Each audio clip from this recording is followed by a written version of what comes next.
Puji Tuhan, haleluya. Berjumpa lagi dalam renungan firman Tuhan, Yesus Jawaban. Sebelum kita masuk dalam renungan firman Tuhan, mari kita berdoa. Kami sangat bersyukur dan berterima kasih kepadamu ya Tuhan, untuk kasih setiamu dalam kehidupan kami yang tidak pernah habis-habisnya. Terima kasih untuk setiap pertolonganmu. Terima kasih untuk setiap pembelaanmu. Terima kasih untuk setiap kasih-Mu yang besar bagi setiap kami, yang Kau terus nyatakan kepada setiap kami dari waktu ke waktu. Saat ini kami siapkan tanah hati kami untuk mendengarkan kebenaran firman-Mu. Mari Tuhan, berbicaralah bagi setiap kami. Kami siapkan tanah hati kami untuk ditaburi kebenaran firman-Mu. Di dalam nama Yesus kami berdoa. Haleluya. Amin. Renungan firman Tuhan saat ini, saya berikan tema, ketika Allah dikatakan menyesal. Kita membaca firman Tuhan yang terdapat di dalam kitab Yeremia 18 ayat 10. Tetapi apabila mereka melakukan apa yang jahat di depan mataku dan tidak mendengarkan suaraku, maka menyesallah aku bahwa aku hendak mendatangkan keberuntungan yang kujanjikan itu kepada mereka. Saudara, seringkali orang bingung ketika membaca Alkitab dan menemukan pernyataan bahwa Allah menyesal. Dalam bahasa Ibrani disebut Naham. Salah satunya seperti yang kita baca di dalam kitab Yeremia pasal 18 ayat 10 tadi. Ketika Allah berbicara tentang bangsa Israel seperti tanah liat di tangan penjunan. Pertanyaannya, apakah ini berarti Allah tidak konsisten? Bukankah Ia Maha Tahu sehingga mustahil menyesal seperti manusia? Mari kita pahami bersama lewat kebenaran firman Tuhan saat ini. 1. Gambaran penjunan dan tanah liat. Yeremia diperintahkan Allah pergi ke rumah penjunan. Di sana ia melihat penjunan sedang membentuk bejana. Tetapi ketika bentuk itu rusak, ia membuatnya kembali sesuai yang dikehendakinya.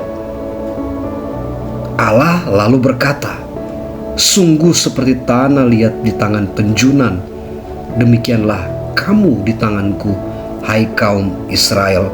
Yeremia 18 ayat 6. Artinya, Allah berdaulat penuh atas umatnya. Namun tanah liat juga menggambarkan respon manusia. Jika umat taat, mereka dibentuk menjadi bejana indah. Jika memberontak, mereka bisa dihancurkan atau dibentuk ulang. Jadi, kehendak Allah bersifat final, tetapi ada ruang bagi respon manusia yang menentukan bagaimana rencana Allah dinyatakan. 2. Makna Allah menyesal seperti yang dituliskan dalam Yeremia 18 ayat 7 sampai ayat yang ke-10. Dalam ayat 7 sampai ayat 8, di sana dijelaskan, ada kalanya aku berfirman tentang suatu bangsa untuk mencabut, merobohkan dan membinasakannya. Tetapi apabila bangsa itu bertobat, maka aku pun menyesal.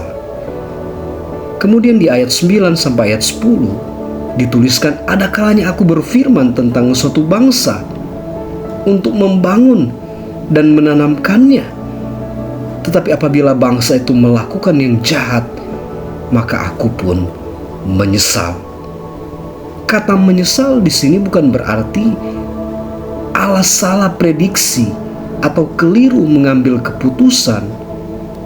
Kata Ibrani Naham lebih tepat diartikan sebagai berubah sikap atau mengalihkan keputusan sesuai dengan respon manusia. Jadi, penyesalan Allah bukan karena kelemahan, melainkan karena kasih-Nya yang rela memberi kesempatan baru. Allah adalah Maha Tahu. Dia sudah tahu bagaimana respon manusia, tetapi Ia juga memilih berinteraksi secara dinamis, seolah-olah menunggu pertobatan kita. Ini bukan bukti kelemahan, tetapi bukti kerelaan Allah menjalin relasi yang hidup, bukan sekedar robotik. 3. Allah Maha Tahu, tetapi relasional. Seorang ayah yang tahu anaknya bandel tetap memperingatkan, kalau kamu nakal, papa akan hukum. Jika anak itu berubah, ayah membatalkan hukuman. Apakah ayah itu tidak konsisten? Tidak. Justru itulah kasih sejati. Demikianlah Allah. Jadi, ketika Alkitab berkata Allah menyesal, itu bahasa manusiawi agar kita mengerti bahwa Allah bukan Allah yang dingin, melainkan Allah yang terlibat dan peduli. 4. Respon bangsa Israel seperti yang dituliskan dalam Yeremia 18 ayat 11 sampai ayat 12. Allah melalui Yeremia memberi pesan, bertobatlah supaya aku tidak mendatangkan malapetaka. Tetapi bangsa itu menjawab, tidak ada gunanya. Kami akan mengikuti rencana kami sendiri. Disinilah masalahnya. Allah membuka jalan pengampunan, tetapi Israel menutup hati. Jadi, bukan Allah yang lemah, melainkan manusia yang keras kepala. Allah menyesal hanya dalam arti Ia bersedia mengubah rancangan penghukuman menjadi berkat. Tetapi jika manusia menolak, murka tetap terjadi. 5. Aplikasi bagi kita. A. Allah ingin kita sadar bahwa hidup kita seperti tanah liat. Apakah kita rela dibentuk? B. Pertobatan sungguh-sungguh bisa mengubah murka menjadi kasih karunia. C. Jangan salah tafsir. Allah tidak pernah salah.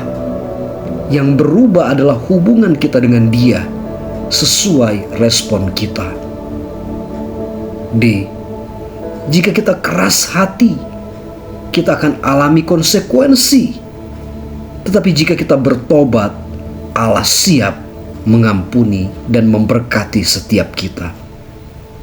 Amin firman Tuhan. Puji Tuhan. Haleluya.